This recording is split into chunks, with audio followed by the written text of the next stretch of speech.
Hi Jai Hind friends, this is Azad. Welcome to the Gurukul Mantra. Gurukul Mantra में आप सभी का स्वागत है दोस्तों। उम्मीद करता हूं कि आप अच्छे होंगे, सच्चे होंगे, मस्त होंगे, दुरुस्त होंगे दोस्तों। आज की इस वीडियो में हम यूपी ट्रिपल सी पेट के एग्जाम के सिलेबस को कवर करेंगे। ठीक है, आज की इस वीडियो में हम पेट से जुड़े हुए सभी स्टैटिक एवं करंट की श्रृंखला को कवर करेंगे, जो कि आपके सिलेबस की दृष्टि से बहुत ही रिलेवेंट रहेगा और बहुत ही शॉर्ट फॉर्म में इस वीडियो को हम रिवीजन के तौर पे कवर करेंगे। तो हम सबसे पहले देखेंगे करंट फिर उसके बाद स्टैटिक को इसी में।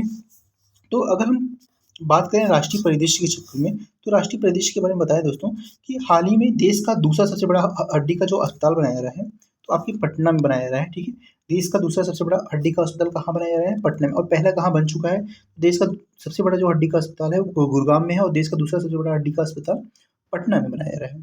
ठीक है, अगर पूछेगा कि मानदर का जीआई टैग किस राज्य को प्राप्त है, तो आप याद रखेंगे कि मानदर का जीआई टैग झारखंड राज्य को प्राप्त है। और जीआई टैग अधिनियम की बात करें दोस्तों, तो जीआई टैग का जो अधिनियम है वो 1999 का अधिनियम है। ठीक है, इन बातों को हम याद रखेंगे कि जीआई टैग का अधिनियम 1999 का है और मानदर का जीआई टैग झारखंड राज्य को प्राप्त हुआ है।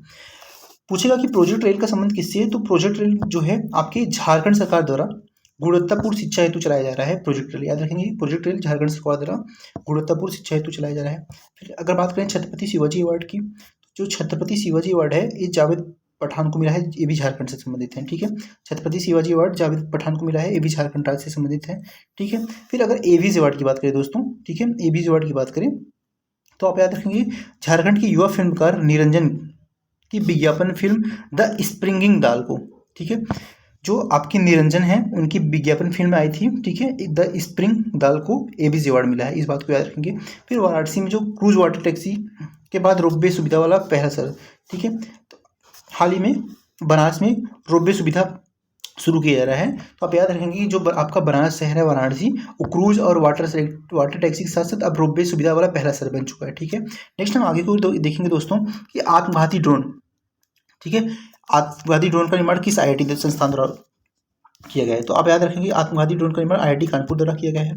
ठीक है, फिर नेक्स्ट क्वेश्चन है उत्तर प्रदेश में आवासीय संस्कृत विश्वविद्यालय कितने हैं, तो आप याद रखेंगे उत्तर प्रदेश में 15 जिलों में आवासीय संस्कृति विश्वविद्यालय बनाए जा रहे हैं। ठीक है, नेक्स्ट अगर बात करें कि उत्तर प्रदेश के 4 शहरों में बनेंगे नए सॉफ्टवेयर, ठीक है, सॉफ्टवेयर मतलब सॉफ्टवेयर टेक्नोलॉजी पार्क की बात कर रहा है। ठीक है, उत्तर प्रदेश के 4 नए शहरों में सॉफ्टवेयर टेक्नोलॉजी पार्क बनेंगे। वो 4 शहर कौन कौन से हैं, आप याद रखेंगे कानपुर, प्रयागराज, नोएडा, मेरठ। ठीक है, कानपुर, प्रयागराज, नोएडा, मेरठ। ठीक है, खेलों में एमपी यूथ गेम्स, ठीक है, तो ये कहाँ पे हुआ था, मध्य प्रदेश में, एमपी में। ठीक है, ठीक है, खेलो यूनिवर्सिटी यूथ गेम्स की बात कर रहा है दोस्तों, तो ये कहाँ पे हुआ, मध्य प्रदेश में आयोजन हुआ था। ठीक है, फिर नेक्स्ट एक योजना से संबंधित है कि मुख्यमंत्री सीखो कमाओ योजना किस राज्य से संबंधित है, तो याद रखेंगे मुख्यमंत्री सीखो कमाओ योजना आपकी एमपी राज्य यानी मध्य प्रदेश से संबंधित है।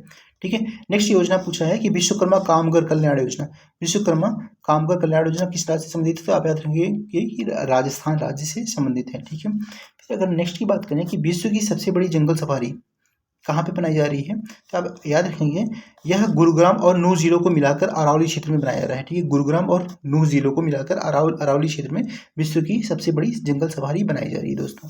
ठीक है, नेक्स्ट है योजना से संबंधित है कि मेरा बिल मेरा अधिकार नामक योजना किस राज्य सरकार द्वारा चलाई जा रही है, तो आप याद रखेंगे मेरा बिल मेरा अधिकार नामक योजना हरियाणा द्वारा चलाई जा रही है।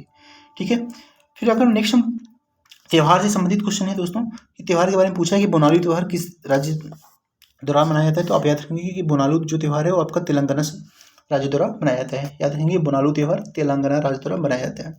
फिर अगर नेक्स्ट की बात करें कि लद्दाख का पहला महिला पुलिस स्टेशन कहाँ पे खुला है, हाल ही में लद्दाख का पहला महिला पुलिस स्टेशन कहाँ पे खुला है, तो आपके कारगिल जिले में। ठीक है, कारगिल में लद्दाख का पहला महिला पुलिस स्टेशन खोला गया है। ठीक है, फिर नेक्स्ट क्वेश्चन है देश का पहलपा गिग वर्कर्स बिल कहाँ पे स्थापित किया, कहाँ पे पेश किया गया है, तो आप याद रखेंगे कि देश का पहला गिग वर्कर्स बिल आपका राजस्थान राज्य में पेश किया गया है। ठीक है, नेक्स्ट क्वेश्चन देखेंगे विश्व का सबसे बड़ा कार्यालय परिषद कहाँ पे है, तो अभी इससे पहले जो कार्यालय परिषद की बात होती थी तो सब माना जाता था कि अमेरिका की जो रक्षा मंत्रालय की बिल्डिंग है पेंटागन, वो विश्व का सबसे बड़ा कार्यालय परिषद है या कार्यालय स्तर है। लेकिन अब सूरत डायमंड बोर्ड के निर्माण के बाद अब दुनिया का सबसे बड़ा कार्यालय परिषद जो है सूरत डायमंड बोर्ड्स बन चुका है। ठीक है दोस्तों, फिर डोर्नियर विमान समझौता की बात करें तो हाल ही में जो डोर्नियर विमान समझौता हुआ था आपके रक्षा मंत्री राजनाथ सिंह और HAL द्वारा, ठीक है, ठीक है, वो था। और HAL की बात करें तो HAL की जो स्थापना हुई थी 1964 में, यह बेंगलोर में इसका हेडक्वार्टर है। ठीक है, तो डोनियर विमान समझौता रक्षा मंत्रालय द्वारा हुआ है। ठीक है, हाल ही में इस बात को याद रखेंगे। फिर नेक्स्ट देखेंगे कि राष्ट्रीय सिकल सेल एनीमिया मुक्ति शिक्षा कब प्रारंभ की गई और कहाँ पे। तो आपके लिए सबसे पहले याद रखेंगे कि जो राष्ट्रीय सिकल सेल एनीमिया मुक्ति पे बहुत जोर देने वाला राज्य है आपका MP है, मध्य प्रदेश है। ये 1 जुलाई 2023 से मध्य प्रदेश से स्टार्ट भी की गई है और ये प्रधानमंत्री जी द्वारा प्रारंभ की गई है। और एनीमिया जो है, सिकल सेल एनीमिया का उन्मूलन का जो लक्ष्य रखा गया है दोस्तों, वो आपका 2027 तक रखा गया है, सिकल सेल एनीमिया की उन्मूलन का। ठीक है, नेक्स्ट हम देखेंगे दोस्तों कि विमानन सुरक्षा नियंत्रण केंद्र की बात की गई है कि विमान सुरक्षा नियंत्रण केंद्र यानी ASCC गृह मंत्री द्वारा नई दिल्ली में इसका उद्घाटन किया गया है। ठीक है, इस बात को याद रखेंगे कि विमानन सुरक्षा नियंत्रण केंद्र का उद्घाटन अमित शाह जी द्वारा दिल्ली में किया गया है। ठीक है, नेक्स्ट क्वेश्चन देखेंगे दोस्तों कि पांचवा हेलीकॉप्टर क्वेश्चन है कि पांचवा हेलीकॉप्टर एवं लघु विमान शिखर सम्मेलन का आयोजन कहाँ पे किया गया है। तो आपका याद रखेंगे कि पांचवा हेलीकॉप्टर एवं लघु विमान शिखर सम्मेलन का आयोजन मध्य प्रदेश के खजुराहो शहर में किया गया है। ठीक है दोस्तों, फिर नेक्स्ट हम देखते हैं दोस्तों कि भारत की पहली कैनबिस मेडिसिन परियोजना कहाँ प्रारंभ की गई है। ठीक है, तो आप याद रखेंगे कि भारत की जो पहली कैनबिस मेडिसिन परियोजना वो जम्मू कश्मीर राज्य में प्रारंभ की गई है। याद रखेंगे दोस्तों फिर से, भारत की पहली कैनबिस मेडिसिन परियोजना जम्मू कश्मीर राज्य में प्रारंभ की गई, इस बात को याद रखेंगे। फिर नेक्स्ट देखेंगे दोस्तों कि प्रामी वैश्विक खाद्य नियामक शिखर सम्मेलन किससे संबंधित है। ठीक है, और किसके द्वारा इसका उद्घाटन किया गया था, किसके द्वारा शुरू किया गया था। तो आप याद रखेंगे वैश्विक खाद्य नियामक शिखर सम्मेलन की बात की जाए, वैश्विक खाद्य नियामक शिखर सम्मेलन आपके स्वास्थ्य एवं परिवार कल्याण मंत्री डॉक्टर मनसुख मंडाविया द्वारा इसका उद्घाटन किया गया है। ठीक है, इस बात को याद रखेंगे। फिर नेक्स्ट हम देखेंगे दोस्तों कि लेबानी कढ़ाई की वस्तुओं का सबसे अच्छा प्रदर्शन कहाँ पे, हम्पी में किया गया है। ठीक है, लेबानी कढ़ाई की वस्तुओं का सबसे अच्छा प्रदर्शन हम्पी यानी कर्नाटका में किया गया है। और किस थीम के बेस पे था यह जो थीम था, संस्कृति जो है अपनी जो कल्चरल है वो आपकी सभी को जोड़े रखती है। ठीक है, इस बात को याद रखेंगे कि लेबानी कढ़ाई की वस्तुएं का सबसे बड़ा प्रदर्शन हम्पी कर्नाटका में हुआ है। ठीक है, हाल ही में एक सब्सिडी वाली चना दाल लॉन्च की गई थी और उसका नाम क्या रखा था, भारत दाल रखा गया था। ठीक है, सब्सिडी वाली चना दाल का नाम जो है आपकी भारत दाल है, इस बात को याद रखेंगे। फिर अब अगर ONGC देखो, रिश्वत विरोधी प्रबंधन प्रणाली सर्टिफिकेट प्राप्त करने वाला पहला, ठीक है, पहला संस्थान बना है। ठीक है, ONGC की बात करें तो ONGC कंपनी है आपका, यह रिश्वत विरोधी प्रबंधन प्रणाली सर्टिफिकेट प्राप्त करने वाला पहला संस्थान बन चुका है। फिर अगर हम श्रम 20 शिखर सम्मेलन की बात करें कि श्रम 20 शिखर सम्मेलन का आयोजन कहाँ पे किया गया था, तो आप याद रखेंगे कि श्रम 20 शिखर सम्मेलन का आयोजन पटना में हुआ था, बिहार के। ठीक है, इसका जो थीम था, इसका विषय था महिलाओं और कार्य का भविष्य। ठीक है, इसकी थीम याद रखेंगे, महिलाएं और कार्य का भविष्य। फिर अगर हम नेक्स्ट पूछेंगे, नेक्स्ट इंपॉर्टेंट क्वेश्चन है दोस्तों कि राष्ट्रीय फ्लोरेंस नाइटिंगेल पुरस्कार किसको दिया गया है। तो आप याद रखेंगे राष्ट्रीय फ्लोरेंस नाइटिंगेल पुरस्कार आपकी गायत्री कुमार जो कि बिहार की हैं। ठीक है, यह जो है पुरस्कार नर्सिंग से संबंधित होता है। ठीक है, याद रखेंगे कि राष्ट्रीय फ्लोरेंस नाइटिंगेल पुरस्कार गायत्री कुमार को दिया गया है। नेक्स्ट हम दोस्तों आगे की ओर बढ़ें, आगे का क्वेश्चन है कि विश्व परमाणु वैज्ञानिक कॉन्फ्रेंस, याद रखेंगे विश्व परमाणु वैज्ञानिक कॉन्फ्रेंस जो है इसका प्रतिनिधित्व किसने किया और कहाँ पे। तो आप कहते हैं कि विश्व परमाणु वैज्ञानिक कॉन्फ्रेंस कुणाल वर्मा द्वारा यूरोप में भारत का प्रतिनिधित्व करेंगे। ठीक है, विश्व परमाणु वैज्ञानिक कॉन्फ्रेंस का प्रतिनिधित्व कुणाल वर्मा द्वारा किया जाएगा। फिर अगर हम बात करें गोधन न्याय योजना की बात करें दोस्तों, तो गोधन न्याय योजना उत्तराखंड राज्य से संबंधित है। और नेक्स्ट देखेंगे कि यूपी में खुलेगा पहला हेरिटेज पार्क व रेल कोच रेस्टोरेंट। ठीक है, आगरा कैंट रेलवे स्टेशन पर, याद रखेंगे कि आगरा कैंट रेलवे स्टेशन पर यूपी का पहला हेरिटेज पार्क और रेल कोच रेस्टोरेंट खुलेगा। ठीक है, फिर अगर हम जुले लद्दाख कार्यक्रम की बात करें तो दोस्तों जुले लद्दाख कार्यक्रम आपके भारतीय नौसेना द्वारा लखनऊ में इसका आयोजन किया जा रहा है। ठीक है, अगर लेवेंडर फेस्टिवल की बात करें दोस्तों, लेवेंडर फेस्टिवल आपका जम्मू कश्मीर में मनाया जाता है। ठीक है, उत्तर भारत का पहला स्किन बैंक की बात करें तो ये इंपॉर्टेंट है दोस्तों, उत्तर भारत के पहला स्किन बैंक आपका नई दिल्ली में खोला जा रहा है। इस बात को याद रखेंगे कि उत्तर भारत का पहला स्किन बैंक नई दिल्ली में खोला जा रहा है। ठीक है, नेक्स्ट हम दोस्तों आगे की ओर देखें तो आगे आप देख सकते हैं कि नॉलेज शेयरिंग प्लेटफॉर्म किसने शुरू की है। नॉलेज शेयरिंग प्लेटफॉर्म जो है NHAI द्वारा शुरू किया है, यानी national highway authority of India द्वारा शुरू किया गया है नॉलेज शेयरिंग प्लेटफॉर्म। ठीक है दोस्तों, और नेक्स्ट देखेंगे पहला राष्ट्रीय प्रशिक्षण सम्मेलन कहाँ पे हुआ था। तो अब पहले राष्ट्रीय प्रशिक्षण सम्मेलन की बात करें तो यह आपके इसका जो आयोजन हुआ है यह नई दिल्ली में हुआ है। ठीक है दोस्तों, नेक्स्ट आपका देखेंगे दोस्तों कि भारत का पहला कार्बन न्यूट्रल गांव, ठीक है, पूछ रहा है भारत का पहला कार्बन न्यूट्रल गांव कौन सा है। आप याद रखेंगे कि भारत का पहला कार्बन न्यूट्रल गांव महाराष्ट्र का ठाणे है, ठीक है, भारत का ठाणे, ठीक है। महाराष्ट्र में दोस्तों एक ठाणे जिले है, उस ठाणे जिले में एक गांव है, ठीक है, जहाँ पे भारत का पहला कार्बन न्यूट्रल गांव बनाया गया है। फिर कार्बन, अगर पूछे कार्बन न्यूट्रल राज्य की, तो कार्बन न्यूट्रल राज्य जो है आपका केरला है, ठीक है, ठीक है। और कार्बन न्यूट्रल पंचायत की ये पल्ली गांव जम्मू कश्मीर की है, ठीक है। देश की पहली कार्बन न्यूट्रल पंचायत की बात करें तो यह पल्ली गांव जम्मू कश्मीर का है। और पूछेगा कि भारत का पहला कार्बन न्यूट्रल गांव, तो आपका महाराष्ट्र के ठाणे जिले में बनाया जा रहा है, ठीक है दोस्तों। फिर हम आगे देखें कि अराकू कॉफी वाली जो अराकू कॉफी, ठीक है, एवं काली मिर्च, यह आंध्र प्रदेश में होता है। इसको जैविक, हाल ही में इसको जैविक प्रमाणीकरण सर्टिफिकेट प्राप्त हुआ, ठीक है, इस बात को याद रखेंगे, अराकू कॉफी और काली मिर्च को, ठीक है दोस्तों। नेक्स्ट अगर देखेंगे कि पूर्वोत्तर भारत की पहली एयरलाइन की बात करें तो यह जेटविंग एयरलाइन द्वारा इसका आयोजन हुआ है, ठीक है। पूर्वोत्तर भारत की पहली एयरलाइन जो है यह जेटविंग्स एयरलाइन द्वारा इसका आयोजन हुआ है। अगर कारीसाद आम जो है, इसको हाल ही में जीआई टैग प्राप्त हुआ है। यह कहाँ का है, यह उत्तरी कन्नड़ यानी कर्नाटका का है, कारीसाद आम। इतना याद रखेंगे कि कारीसाद आम को जो जीआई टैग मिला है किस राज्य को मिला है, कर्नाटक के, ठीक है, कर्नाटक के कारीसाद आम को, ठीक है दोस्तों। हमारी भाषा हमारी विरासत, इसका जो आयोजन, यह एक प्रदर्शनी का आयोजन नई दिल्ली में हुआ है। याद रखेंगे कि हमारी भाषा हमारी विरासत प्रदर्शनी का आयोजन नई दिल्ली में हुआ है, ठीक है। अब हम उत्तर प्रदेश के परिप्रेक्ष्य में देखेंगे दोस्तों कि हाल ही में राम प्रसाद बिस्मिल जी की 126वीं जयंती मनाई गई है। याद दोस्तों, ये बात को याद रखेंगे कि राम प्रसाद बिस्मिल जी की 126वीं जयंती मनाई गई है।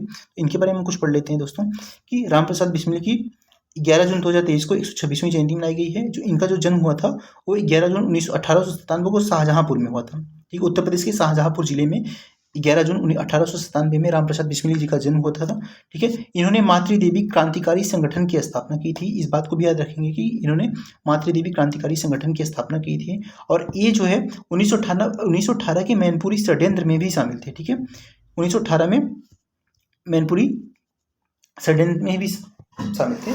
और रामप्रसाद बिस्मिल के साथ किसको फांसी दी गई थी, उसमें से रोशन सिंह थे, अशफाक उल्लाह खां थे, ठीक है, और आपके रामप्रसाद बिस्मिल थे, ठीक है, इन लोगों को एक साथ फांसी दी गई थी, ठीक है। फिर हाल ही में भारत में अपना पहला क्रेडिट कार्ड लॉन्च कौन करेगा, तो भारत में एप्पल कंपनी द्वारा भारत में अपना पहला क्रेडिट कार्ड लॉन्च किया जाने वाला है, ठीक है दोस्तों। नेक्स्ट हम आगे देखेंगे दोस्तों कि प्रोजेक्ट कुबेर का संबंध किससे है। तो प्रोजेक्ट जो कुबेर है आपका, यह स्टेट बैंक ऑफ इंडिया से संबंधित है, जो कि हाल ही में बेंगलोर में लॉन्च किया गया है प्रोजेक्ट कुबेर को, इस बात को याद रखेंगे। फिर गुजरात के गांधीनगर में निर्माण, ठीक है, गुजरात के गांधीनगर में निर्माण हो रही गिफ्ट सिटी का अध्यक्ष किसे नियुक्त किया गया। इंपॉर्टेंट है दोस्तों कि गिफ्ट सिटी का अध्यक्ष किसे नियुक्त किया गया, आप याद रखेंगे हसमुख अधिया को गिफ्ट सिटी का अध्यक्ष नियुक्त किया गया है। अब कुछ इंटरनेशनल न्यूज से रिलेटेड कुछ देखेंगे दोस्तों हम। अगर इंटरनेशनल न्यूज में देखें दोस्तों तो हम सबसे पहले देखेंगे कि हाल ही में कुछ नियुक्तियां हुई हैं, जैसे पेटेरी ओरपा। अगर पेटेरी ओरपा की बात करें, ठीक है, पेटेरी ओरपो की बात करें तो यह फिनलैंड की नई प्रधानमंत्री हैं, ठीक है, पेटेरी ओरपो जो है फिनलैंड की नई प्रधानमंत्री हैं। फिर सिंगापुर में विश्व के गुप्तचर प्रमुखों की बैठक हुई है, ठीक है, विश्व में जितने भी गुप्तचर डिपार्टमेंट होते हैं उनके प्रमुखों की जो बैठक कहाँ पे हुई, सिंगापुर में हुई है, ठीक है। संयुक्त राष्ट्र ने खाद्य सहायक रोकी। देखो हाल ही में यूनाइटेड नेशंस द्वारा इथियोपिया के लिए खाद्य सहायता रोक दी गई थी, तो उसकी जिक्र कर रहा है, ठीक है। नेक्स्ट दोस्तों अगर हम देखेंगे कि 15वां ब्रिक्स शिखर सम्मेलन का आयोजन कहाँ पे किया गया था, तो आप याद रखेंगे 15वां जो ब्रिक्स शिखर सम्मेलन जो हुआ था वो दक्षिण अफ्रीका के जोहान्सबर्ग में हुआ था। इस बात को याद रखेंगे कि 15वां ब्रिक्स शिखर सम्मेलन का आयोजन दक्षिण अफ्रीका के जोहान्सबर्ग में हुआ था। और फिर ब्रिक्स की बात करें तो इसकी जो स्थापना हुई थी दोस्तों, यह इसकी स्थापना 2006 में हुई थी, ठीक है। पहले जब 2006 में यह स्थापित होता है इसको हम ब्रिक नाम से जानते थे। फिर इसकी जो पहली बैठक होती है 2009 में, ठीक है, रसिया में होती है। फिर 2010 में यह इसमें साउथ अफ्रीका शामिल हो जाता है, तो हम इसको पूरा नाम ब्रिक्स बोलते हैं, ठीक है दोस्तों, ठीक। नेक्स्ट हम देखेंगे कि लाटविया के नए राष्ट्रपति की नियुक्ति हाल ही में हुई थी। तो नए राष्ट्रपति कौन हुआ है लाटविया का, तो आप याद रखेंगे एडगर रिंकेविच जो है लाटविया के नए राष्ट्रपति हुए हैं। फिर अगर तुर्की के नए राष्ट्रपति की बात करें, इनका पुनः निर्वाचन हुआ था, ये तैयब एर्दोगन हुए हैं। तुर्की के नए राष्ट्रपति का पुनः निर्वाचन हुआ है, एक कौन है, तैयब एर्दोगन हुए हैं, ठीक है। हाल ही में सेन हुन ने इस्तीफे की घोषणा कर दी है, ठीक है। कंबोडिया के राष्ट्रपति सेन हुन थे, उन्होंने अपने इस्तीफे की घोषणा कर दी थी, ठीक है। और इजराइल जो है देश, यह न्यायपालिका के अधिकार छीनने वाला पहला देश बन गया है। ठीक है, न्यायपालिका के अधिकार को छीनने पर बल दिया था इजराइल द्वारा। ठीक है, रसिया की बात करें तो लिंग परिवर्तन एवं ट्रांसजेंडर विवाह पर प्रतिबंध लगाने वाला देश हो गया है। लिंग परिवर्तन एवं ट्रांसजेंडर विवाह पर प्रतिबंध लगाया है रशिया द्वारा। ठीक है, अगर फिर हम दोस्तों INS क्रिपाड की बात करें तो यह भारत ने वियतनाम को उपहार के तौर पर दिया है।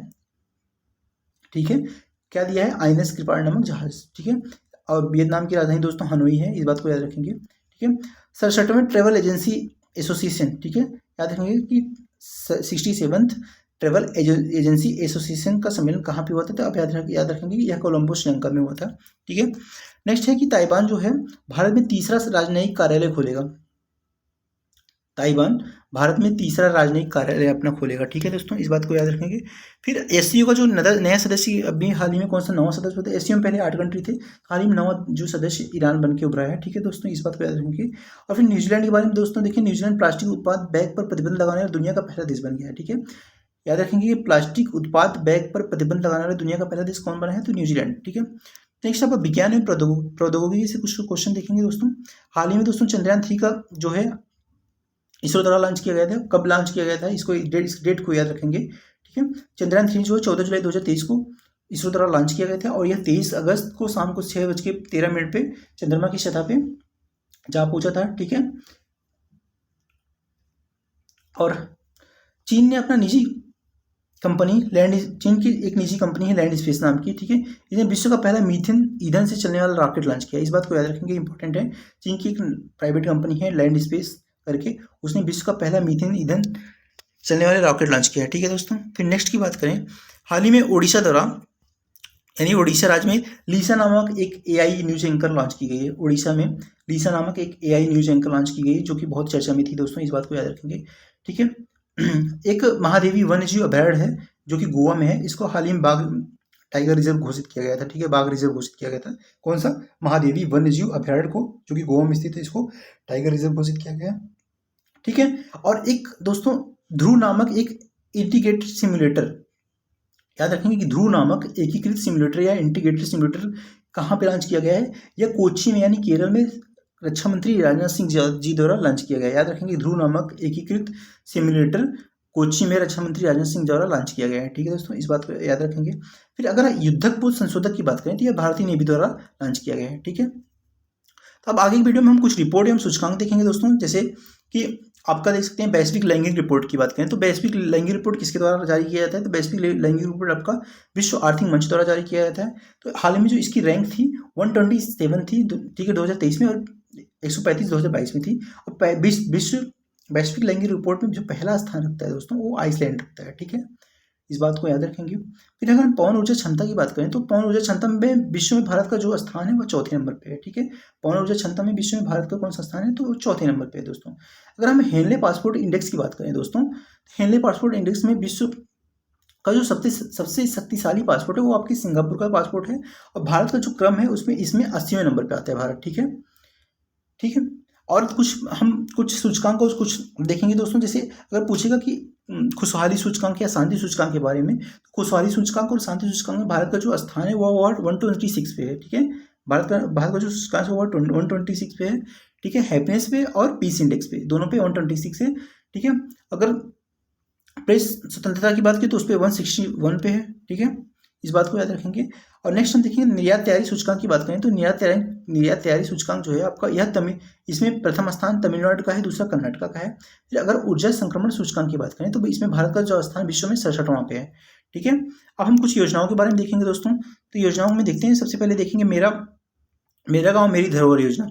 तो आपको सबसे पहले देखेंगे यह जो योजना है मेरा गांव मेरी धरोहर, यह संस्कृति मंत्रालय की एक योजना है मेरा गांव मेरा धरोहर। इसको लॉन्च किसने किया है? यह गृह मंत्री अमित शाह जी द्वारा लॉन्च किया गया है। याद रखेंगे मेरा गांव मेरा धरोहर संस्कृति मंत्रालय की योजना है, इसको गृह मंत्री अमित शाह जी द्वारा लॉन्च किया गया है। फिर अगर हम रेजर पे की बात करें तो रेजर पे जो है मलेशिया में पहला अंतर्राष्ट्रीय भुगतान गेटवे लॉन्च किया है। ठीक है, रेजर पे द्वारा मलेशिया में अपना पहला अंतर्राष्ट्रीय भुगतान गेटवे लॉन्च किया गया है। हाल ही में कुछ प्रमुख नियुक्तियां हुई हैं दोस्तों, उन नियुक्तियों के बारे में देखेंगे। सबसे पहले हम देखेंगे दोस्तों कि थानी जल अयोधी कौन है?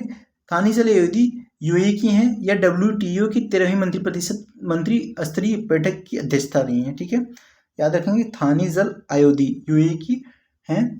यह WTO की 13वीं मंत्री स्तरीय बैठक के अध्यक्ष रहे। ठीक है। शेख तलाल की बात करें, यह एशिया ओलंपिक परिषद के अध्यक्ष रहे। कौन? शेख तलाल कौन है?